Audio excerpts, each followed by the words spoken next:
A sada predstavljamo jedan savršen vokal, žanr pop muzika.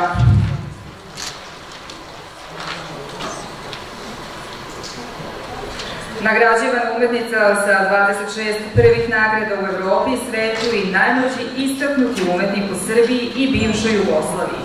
Ponosna mama 2 sina. Jedina Srpkinja koja je osvojila Zlatni satelit u Los Angelesu 2003. godine na manifestaciji Zlatni globus, Golden Globe, kada je pevala pesmu iz filma Something to Talk About, gde je glavnu ulogu imao Hugh Grant. Mala Nišlijka je osvojila i Hollywood, a u ovom delu Evrope večeras je osvojila i priznanje. I to najvoljenijeg vokala. Pozdravimo ovom prilikom pop pevačicu Maju Nikolić.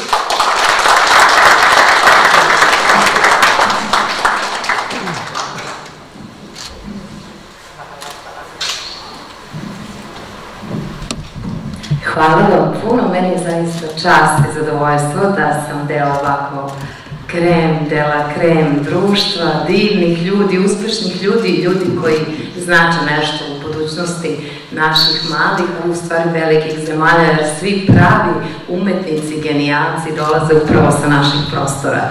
Čast mi je veliko zadovoljstvo što ću se večeras družiti sa vama, a mogu da obećam da već sledeće godine radimo antologijski album sa najjačim autorima, među kojima će biti i Osvajači, i Gale Kerber, i Zele divlje jagode, i bit će tu mnogo lepih iznenađenja, a ja ću pop muziku Srbije da vratim na velika vrata u ovu našu divnu zemlju.